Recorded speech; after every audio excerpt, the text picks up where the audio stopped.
Welcome back, Silent Bleachers, Loud Opinions.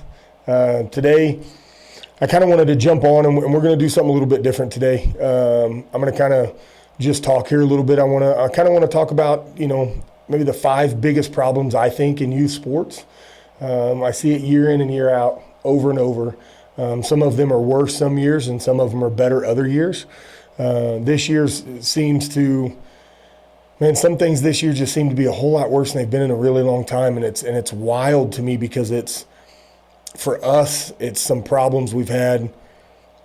Our parents that have been in our program for a few years, and so and that's what the youth side of it. It's they've been a part of it. They've been around. They've kind of experienced it before, and they know how things work, and they know how we hold our program. And man, it's wild. It's like everybody kind of forgot this year. Everybody just went dumb. We have so many parents this year that it's gone totally different.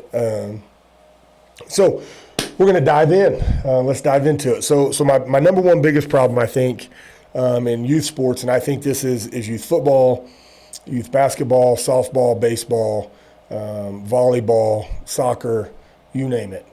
If it's a youth sport, unfortunately, the biggest problem, number one problem I see, is parent involvement, parent over-involvement. On the same flip side of that, you have parents that aren't involved at all. But I think the biggest problem is the parent over-involvement. You have parents that want to have a say in playing time, parents that want to have a say in practice time, parents that want to have a say in positions, parents that want to have a say in the coach and how the coach talks to the kids, and a parent that wants to have a say in, who plays in the game, and how the uniforms and what uniforms we're going to wear, and what time we're going to be at the stands, and what time we have to be at the games. And I think parents that set what we call the lawn chair crew all week long at practice, they sit over there and they just kind of talk to each other. And you have your little cliques in parents, and they just kind of talk to each other. And they almost get themselves worked up when little Billy and little Johnny's mom's talking to each other about how horrible little Robert is and little Robert's parents are. And so they get themselves worked up, and somebody sitting next to them hears them. Well, then that person joins in, and well, then they're calling the coach. So-and-so shouldn't be playing. My kid's better than him, or why is my kid not playing? Why is that kid getting so much playing time? And just the over-involvement, instead of being able to be a parent that brings your kid to a team, gives your kid to that coach, and says, "You got it, coach." If there's a problem, I may have a question or two. I now have a kid that's a junior in college, a freshman in college, and a 7th grader. And I promise you, I would love to ask my junior and college coaches, my Cades coaches, some of the things they do and some of the decisions they make. I'd love to ask them. But you know what? My son went there. I trusted my kid in the decision he made and who he went and played for, that they know what's right. Not to mention they're getting paid millions of dollars to make those decisions. That's a little bit extreme compared to 1st, 2nd, 3rd, 4th, 5th, and 6th grade. I understand that. I totally get that that's a little bit different. But what you guys as parents have to understand is us as coaches, and the time and the effort that we put in for free gives us the right to make some of those decisions. If you have questions, let me help you. Let me teach you let me give you a good example of a way to work. You play a game on Saturday. You went to practice all week long, and you were there as a parent. You were in the lawn chair crew. You were there. You wasn't on your phone the whole time. You wasn't talking to little Billy's mom the whole time. You wasn't walking your dog. You wasn't chasing a sibling kid. You were there, and you were watching practice, and you saw how practice worked all week long. You go to the game on Saturday, and your kid doesn't practice a whole lot. He doesn't get a lot of reps at practice because multiple reasons. Doesn't pay attention, doesn't know what he's doing. He's not ready to hit.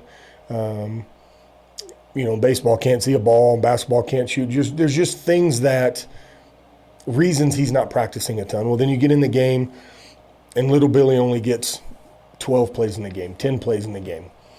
And you're mad about it. You're upset. You want to know why. Well, right, we have a 24-hour rule that we don't talk to coaches after games. We wait 24 hours before we talk to coach. So Monday comes, Sunday evening comes, Sunday afternoon, we shoot a coach a text. Hey, coach, man, I'd love to meet with you before practice on Monday.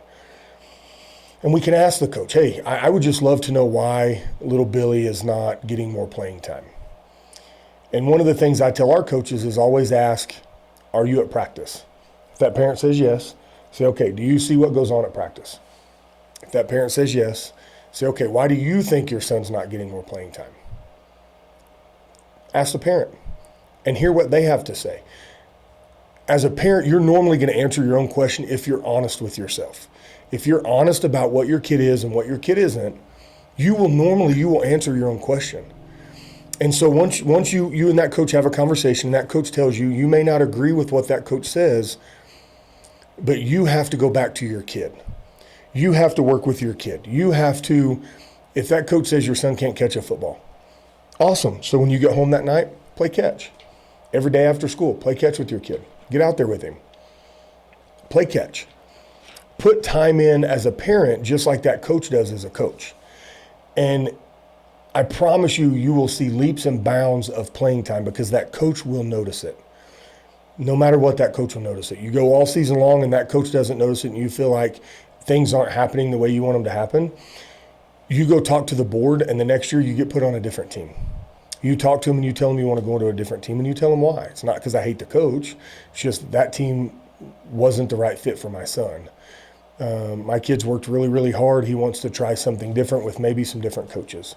Something like that. But to talk crap about that coach in the stands, to get little Johnny's mom on the same page with you because her son's not getting a whole lot of playing time, and now we're just causing a cancer to what that coach is trying to do. Because I guarantee when you get in the car, you're gonna call each other, or little Timmy's mom's gonna call you, and she's gonna talk to you in the car, and we all Bluetooth our phones to our car these days.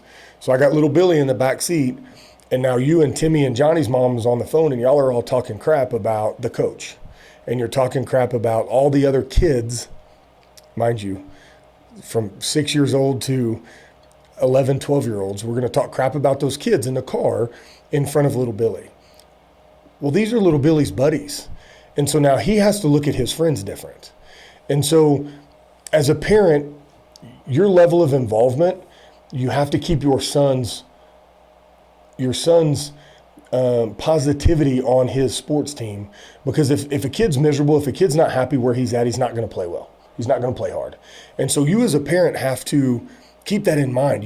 As a parent, you have to stay positive around your kid. And we all say that, and I can't tell you how many times I talk to parents and they're like, well, we don't talk about these things in front of our kid. Yes, you do. Stop lying. You're around your kid too much. You don't go in your bedroom and shut the door and make your kid go in his bedroom in the other side of the house so that you can talk bad about the coach to your wife, or your wife can talk bad about the coach to you. You do it when you're in the drive-thru, getting your food on your way home at 8:30 at night after practice, because that's the life we all live, right, of sports parents. And whether you mean to or not, you are, because it's something that's on your mind and you want to talk about it. I've been guilty of it before. I can't say I'm not guilty of it. I talked to my son after a game this weekend, and I always have something to say to him. Man, why'd coach call that? Why are you guys running that? And it's awesome to hear the positivity of my kid, because he's 100% his mother, and he never says a bad thing. A lot of times, Cade's response is, man, we should have executed that better. We should have done better there. But as a parent, I'm wanting to, I'm armchair quarterback, right? The coach's decisions, but I never talk about playing time. I never talk about who's playing.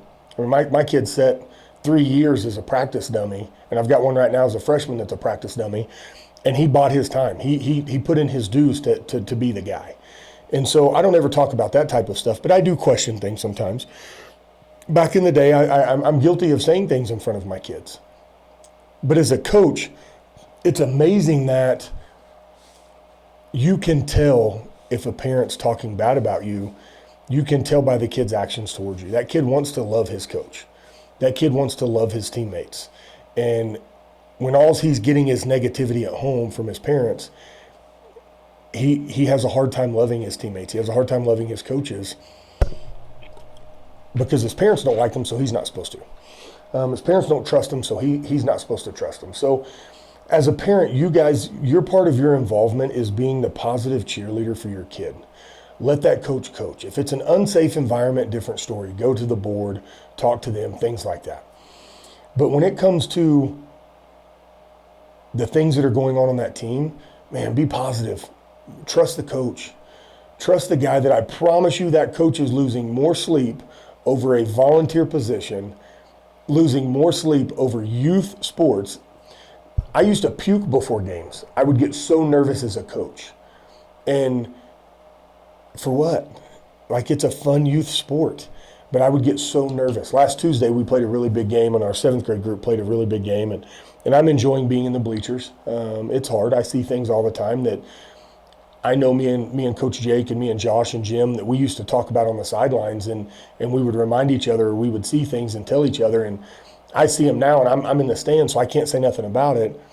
I just got to trust, that they're doing it right. And so, we had a really tough game last week, and it's hard sitting in the stands.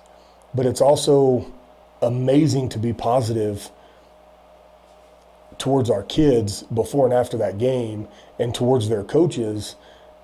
It's a whole different world for us. So as parents and being involved, understand that a lot of stuff that coach gets to do, that coach spends his time and effort to have the ability to make some of those decisions. So your involvement is dropping your kid off, man. Your involvement is being positive. Your involvement is getting your kid's nutrition and the things that he needs so that he can be the best athlete he can be. And if he's not getting what he wants out there at practice or on that football field, you give it to him at home. Too many of you guys are not playing catch with your kid at home. Too many of you guys are not going out and throwing a football with your kid at home. Too many of you guys aren't listening to that coach tell your kid, hey, you got to get in a better stance. And so when you're at home, you're asking that kid to get in a stance. I used to have a kid that wanted to be a center, and he wasn't very good at snapping the ball. He struggled at snapping the ball. So I told him, I'm like, hey, dude, you got to snap the ball at home. I need you to snap that ball when you're at home. And I told his dad, I'm like, hey, if he wants to play center, he's got to snap the ball at home. He come practice the next day, and I'm like, hey, how many snaps you get last night? I didn't. I'm like, hey, come on, Pops, how come you guys didn't get out there and get snaps? Oh, we were real busy. Okay. 3, 4, 5 days later, how many snaps you get last night when you were at home? I didn't get any. Okay. I get a dad come, the same dad comes, and he's like, hey, I want to know why why is my kid not getting more reps? Because you're not working with him at home. You have to be able to work with your kid. Yes, you have coaches. Yes, you can pay a trainer, all of those good things. But not only can your kid get extra reps at home, but it's amazing time that you get to spend with your kid at home as well. Whether it's your daughter shooting baskets, your daughter's hitting a softball, your son kicking a soccer ball, your son with a tennis racket, throwing a football, throwing a baseball, playing catch, whatever it is, get your butt outside and play with your kid. And I promise you, your kid's going to be better for it.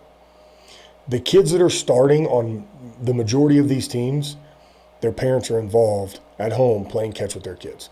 That's your involvement as a parent. That's where you need to be to make your kid better and make your kid have the opportunity to get on that field or that court or whatever it is and get to play. Get a ball, play catch. Be involved with your kid and his enjoyment of that game. All right, now, like problem number 2. I'm gonna jump right in this problem number 2. And this is one that cracks me up every year.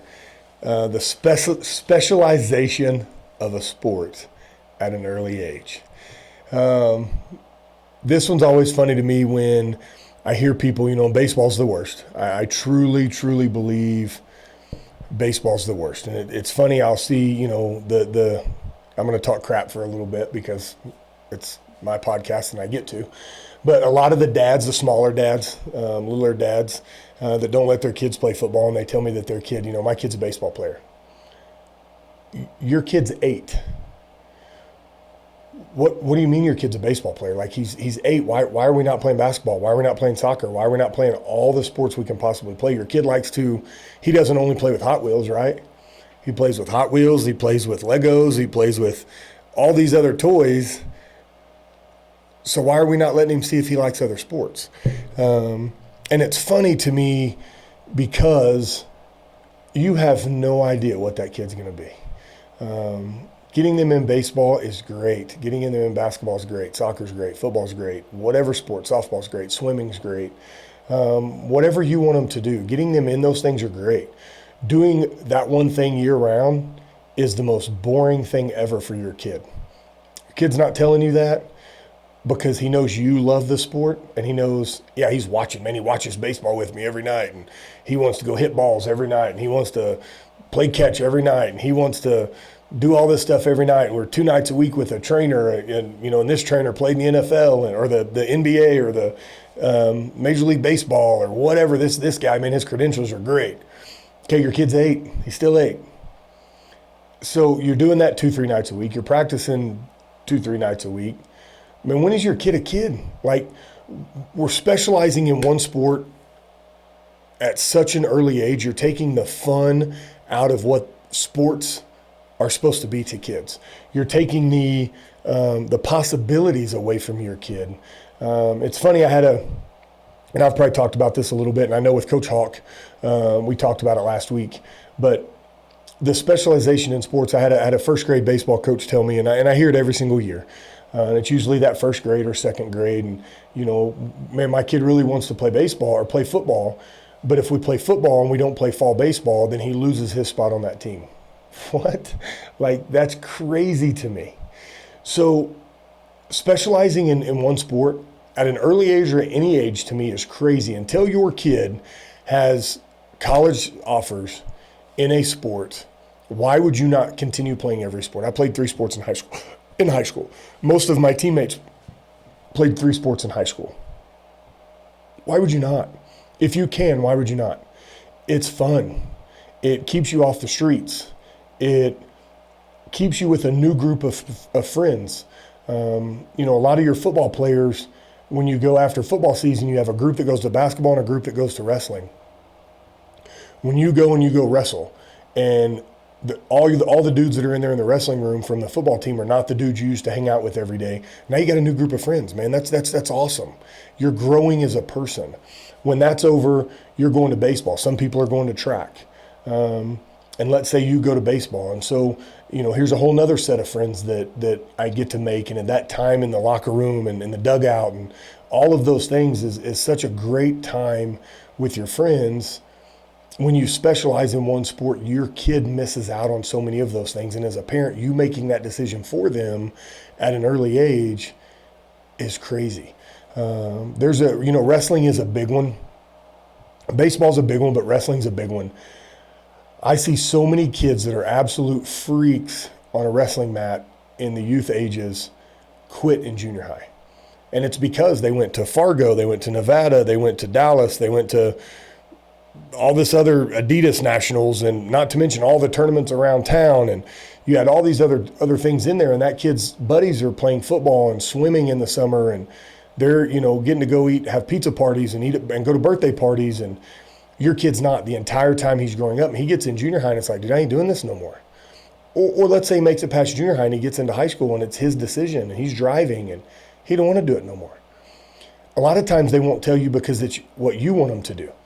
Back to that baseball thing with a lot of these dads, these kids are wanting to watch baseball. These kids are wanting to because that's the only time that, you'll hang out with them, or they know that it's really what you want them to do, so that's what they do.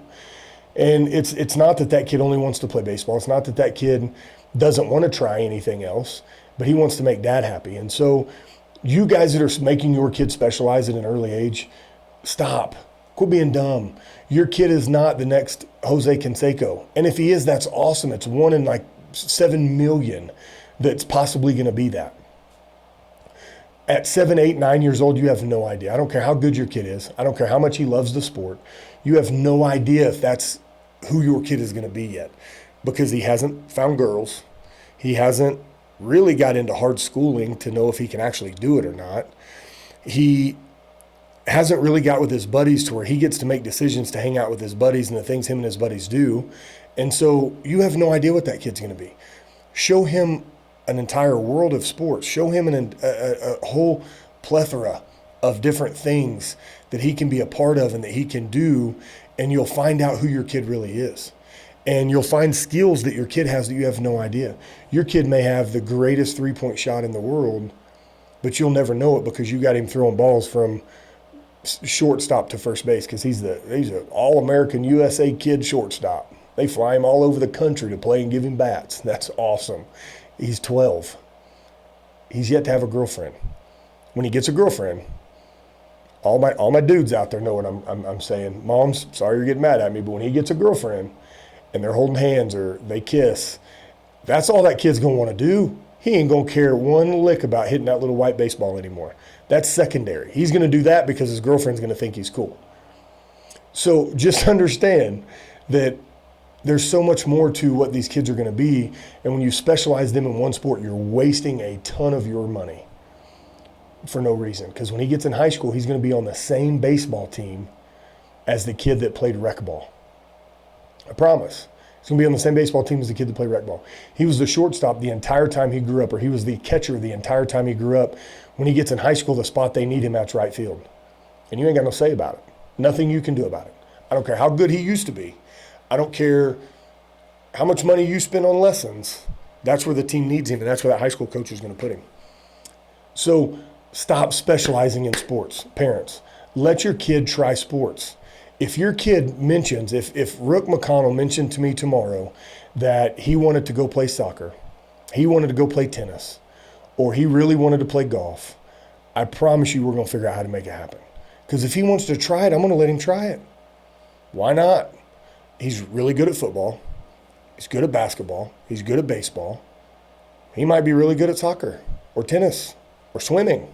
He might be the next Michael Phelps for all I know. But I would never know if I didn't let him try it if he wants to try it. So stop specializing. Save your damn money. That $10,000 you spend in the summer help you make a house payment. I had a kid one time, and Braven was in like 7th or 8th grade. And I've got these people sitting in front of us. We're at a 7-on-7 tournament. And these people are sitting in front of us. And the grandma is chewing the mom out because they have a second mortgage on their house already to pay for this kid to go around and play 7-on-7 football in 7th grade, paying for trainers, paying for the things they need to pay for. And they're asking grandma to borrow money to go to the concession stand for the little sibling. Really? I kid you not. And I looked at Tess and I was like, what? If that ever becomes us, I hope somebody smacks me. I hope somebody punches me square in the face and tells me to wake the hell up and stop being an idiot. Let your kids play multiple sports. Stop specializing. Stop spending a fortune on things that are not going to matter when they hit high school. I promise you're going to love having that money in the bank, and you're going to love that extra vacation you get to take. There's people all the time say they don't ever take vacations because their kid's in sports. Stop being stupid. Take a vacation. You're young. I've got a kid that's fixing to be 20, that's 22, fixing to be married and start his own life. I don't get to have him in my house anymore. I don't get to go on vacation. We go on vacation this year. This will be the 3rd or 4th year in a row Kate hadn't went on vacation with us because he's doing big boy things. He's doing adult things, and that sucks. I mean, 100% makes me want to tear up thinking about it. Enjoy the time you have with them now, because when they're gone, you don't get that time back. It sucks. Enjoy the time you have. All right, point 3, I'm going to roll right into it because I just got through talking about it, talking about the money. Number 3 biggest problem with youth sports is the amount of outside money that you spend on youth sports, the amount that you spend with trainers, the amount of money you spend on travel, the amount of money you spend on swag. And I'm the world's worst because I have a kid. Rook, my third, is a bougie dude. It's something shows up on social media, he's wanting it. If, you know, the turf tape with designs on it, he wants that. The turf tape without designs ain't good enough. And so the amount of money you spend on these youth sports that don't matter, stop spending so much damn money. Again, back to what I said earlier, the vacations, the things you could do if you stop spending so much money on the outside stuff, the stupid stuff. Your coach is a really good asset to you. You don't have to pay a fortune for a trainer. Find a local high school coach. I know our high school coaches don't, excuse me, they don't charge hardly anything. And they do some extra stuff for kids. And it's worth it because that's sooner or later going to be their coach. Why would you not want to go to that guy now and start learning from that guy now? Because he's not the $250 a session ex-NFL player that's charging that much money because he is an ex-NFL player. But this is a guy that's pouring his heart and soul for $40,000 a year as a teacher and a coach in the local high school, he would love $10 an hour to work with your kid. Support local. Support the guys that are pouring into your kid because he cares about your kid, because he loves your kid. Stop spending money on the dude that's got, I played in such and such league on his tag. On their advertisement, they'll throw that and then they'll throw that they played. Good job, I'm glad you played. A lot of times the best player don't make the best coach. Remember that. That's a good little tagline. The best player don't make the best coach. All right, problem 4, in my opinion, is the mental health of our youth athletes. I think a lot of people talk about get tough and be tough and all this other things, and it a little bit creates kind of a mental health issue with our kids. Our kids you want them to be tough and you want them to win, but we don't ever teach them how to lose. We don't ever teach our kids that sometimes losing comes with lessons. We all the time want our kid to be the toughest on the field. We want our kid to be the leader. We want our kid to, be the best athlete. But we don't ever teach them how to be an athlete when they're not the leader, how to be an athlete when they're not the toughest on the field. Because get real, parents, not all of our kids can be leaders. We had a youth team that was an entire team full of alphas, and it was funny because in different situations you had a different real alpha. And the problem was at times when 2 of them tried to go, then you got a lot of bickering, and then on the sideline was some bickering, and in the car ride home was bickering, at practice the next day was bickering, and it was because we never taught them how to be led.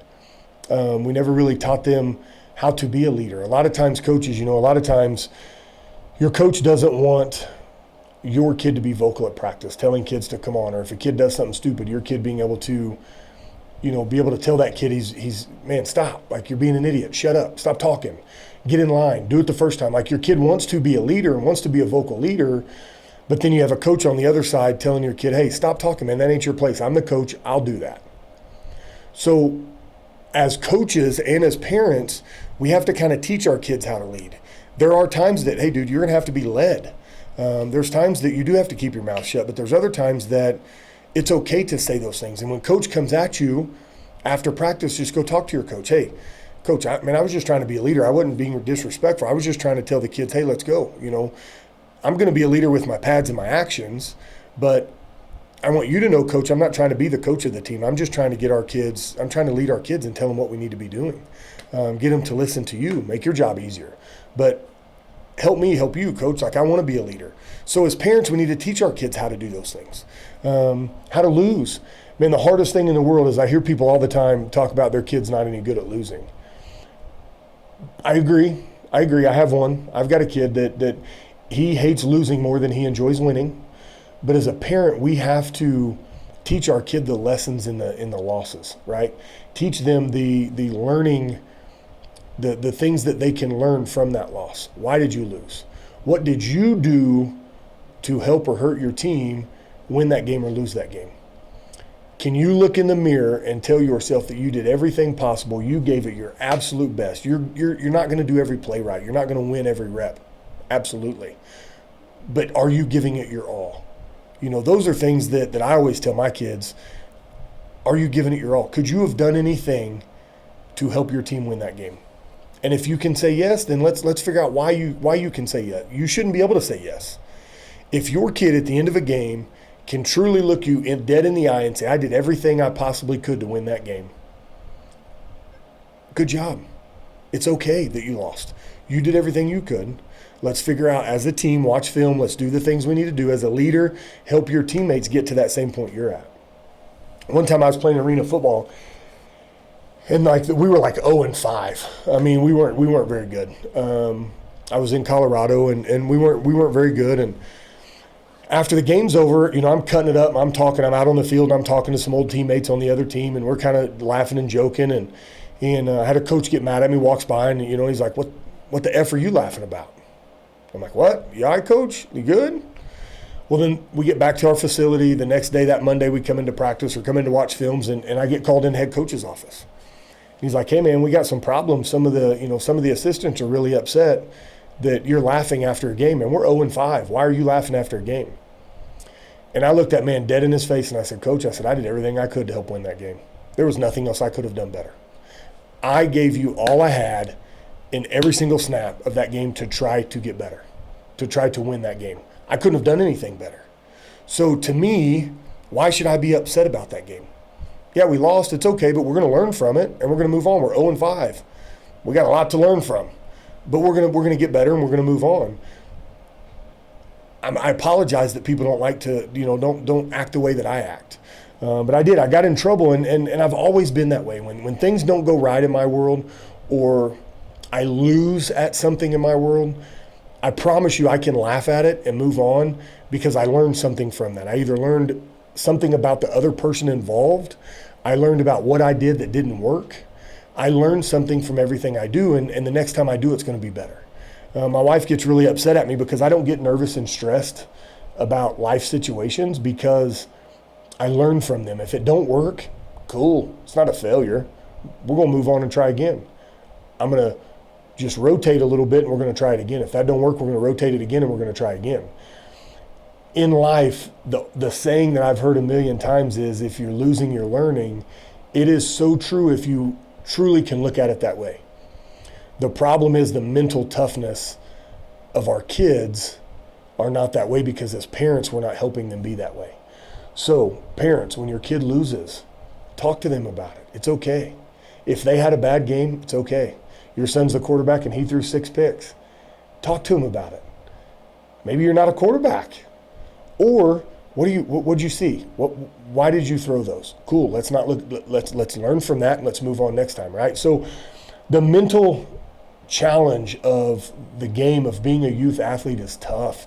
Everybody wants to win, and we always talk about winning, and man, we're cramming winning down their throat so much that they don't know how to lose. Everybody's going to lose in life, guys. Everybody watching this podcast, myself, my brains behind the camera back there, every single one of us have lost in something that we've done in life. We have to mentally help our kids be strong enough to step back up the next play. No different, the pitcher, the batter, right? You strike out, you're going to have to bat again. Once you strike out, it's not like you're not going to get another chance to bat. Why'd you strike out? Did you watch them? Cool, swing at the damn things. Could you not see it coming out of his hand? Cool, let's work on that next week in practice. Let's get better at that. Are we swinging too low? Are we swinging too high? We're missing our shots because we're not using our legs. Like whatever it is, we're not catching the ball because we're trying to catch it like a basket. Learn why you didn't do it. Learn why you lost, and let's get better from it. Don't continue just beating up that dead horse of you're a loser and you didn't win and you can't win. And man, did you have fun? Awesome. It's the first thing you parents ought to ask these kids, man, did you have fun? No, we lost. Why didn't you have fun? You should have had fun. You were out there playing a sport. I don't give a damn what the final was. I don't care what the scoreboard said. Did you have fun while you were playing with your buddies? Because that's what this is about. If you have fun while you were playing with your buddies, you gave it all you got, more than likely you're going to win. But if you don't, what lesson did we learn from that? So mental toughness with our kids has to be a huge priority for us as parents. Number 5, it's going to come in strong. Be ready. All right, this one's going to come in. It's going to come at some of you guys a little stronger than others. Number 5, parents, stop acting like children. Stop acting like children. There's times I have conversations with my parents of some of these teams. You know, I now go and I help different teams, or I solve problems for different teams. And as I'm talking to parents, I can look them dead in their face and go, I feel like I'm having a conversation with my seventh grader right now. Like, are you kidding me? Stop being dumb. Well, so-and-so said this about me. Well, so-and-so said that about my kid. Stop being stupid. Who cares? Nobody cares. That's the dumbest thing. Stop letting people take up space in your head for free. I've said that so many times this year. I don't give people space in my head for free. The amount of people that have talked bad about me over my career as a player, as a coach, as a director, as a president, there is a ton of people that my name comes out bad. In our youth wrestling program, there's some people that are no longer with us, and man, they talk. I hear it. Awesome. I'm taking up space in their head for free and it didn't cost me a dime.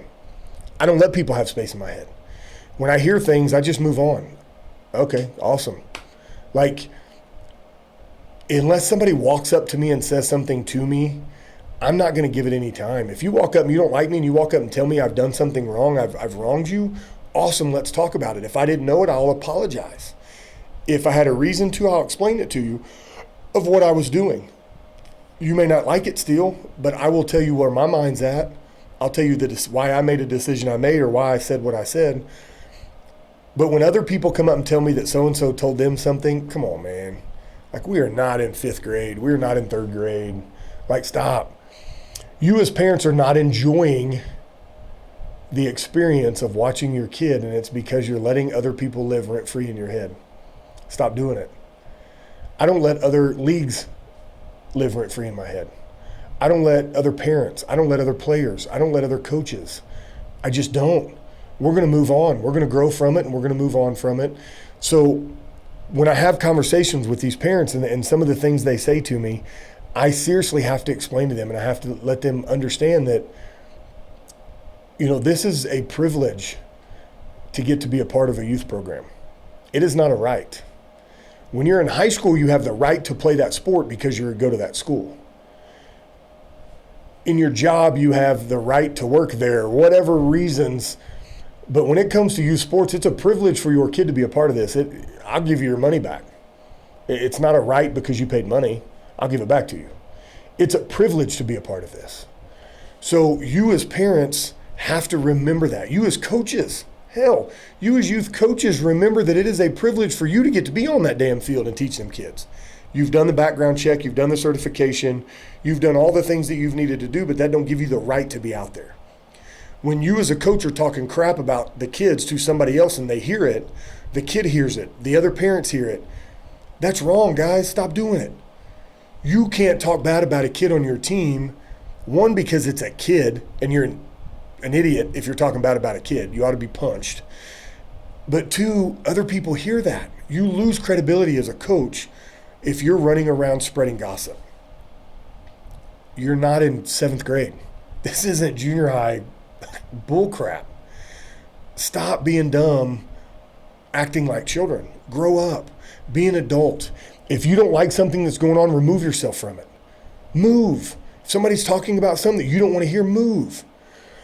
I laugh and joke every year because I always find myself sitting in different spots. I have one family I sit next to, and I've sat next to them since Rook was in kindergarten, probably 7 years, not only at other youth sports when we're around each other, but I know my wife and my wife and the other wife sat by each other at 90% of the sporting events. Now that our kids are in older and we're all in the stands together, we sit next to each other. But even us, we find ourselves moving. We find ourselves looking in the stands and seeing where people are sitting, and then we go find our seats afterwards. We do it in high school games too often. I've done this now for probably 8 years in high school games. We kind of have a vicinity that we sit in, but we always wait. And we always see who sits where, and then we'll go sit down. Because I can't stand to listen to you sit in the stands and talk shit. I can't. As a coach, as a parent of a kid on the field, I cannot stand to sit in the stands and hear you talk bad about that coach, or hear you talk bad about the kid that's playing the position that your kid plays also and your kid's not on the field. So of all of the things I've talked about tonight, this is the one you need to listen to. Shut up. Sit in the stands and shut up. You can have an opinion, talk to your wife about it quietly when nobody else is around. When you do it in the stands, you lose credibility as a knowledgeable person in that sport. Sit in the stands and be positive for every little kid that is working his butt off out there on that field, sweating, bumps, bruises, cuts, while you're sitting your fat butt in the stands eating a hot dog. Shut up. Them kids are having fun out there. You're taking the fun away from their friends and them. You're taking the fun away from that coach and the little bit of fun that he does have in his $2,000 stipend that he's probably getting to come coach your junior high or your high school kid. Shut up. Stop. Enjoy the game. Be happy. Even if a kid is playing in the same spot your kid's playing in and he's a starter, be happy when he gets a tackle. Be happy when he runs a touchdown. Be happy when he gets a pancake block. Stop being bitter in the stands. Stop. In a youth game, stop sitting on the sideline in the lawn chair crew or in the bleachers talking crap.